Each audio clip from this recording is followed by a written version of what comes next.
Magandang araw sa inyo mga kababayan. Ito, pakikita ko sa inyo kung paano gumawa ng eyeglass. Ito ay silver na puro 999.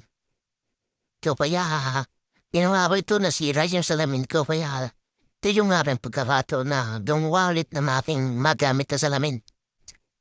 Ito, nung mapupo ito, sinukat ko dito sa aking ginagamit na salamin at lalagari ko at ng aking maihinang. Ang ginagamit ko dito ang panghinang ay gold. Si kung silver ang gagamitin ko ay mangingitim na ulit to kung gagamitin ko kaya 18K na yung ginamit ko panghinang dito para hindi mamitim. Ito gagawa ko ito ng panglagay sa gitna. Nilalamin ako nito. Binilisan ko na mga kababayan ang pag-edit nito para hindi kayo mainip madali lang tumatapos. Ito ang aking ginigil ito pang gilid at maihina ko dito. Ito ay aking bubutasan at tapos kung mabutasan ito, ay gagawa ko naman ito ng panglagay doon sa sasabit sa tainga.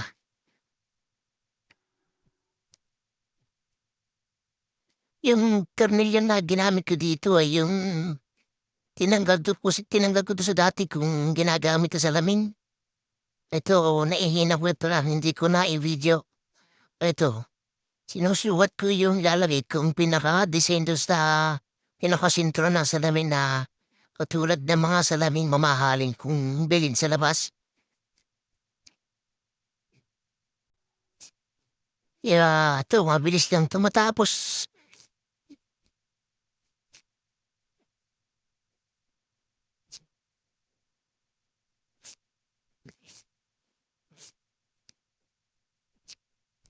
Yan mga kababayan, malapit na matapos. Ito naman aking ginagawang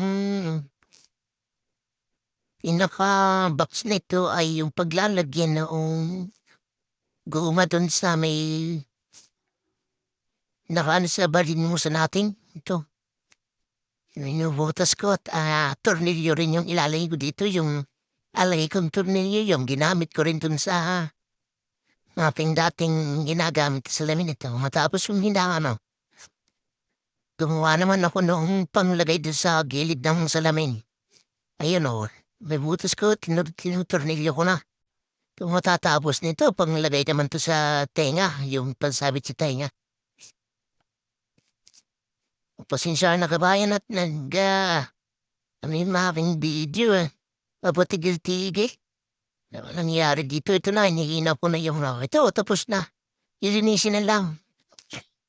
Alisin yung gaspias as meron at pinakakinta ba naman dito sa roho. Aking piniplated sa gold, 24K. Ito tapos na, inaasimbol na lang. Bilis lang matapos to. Hindi na masuot, mga kabayan.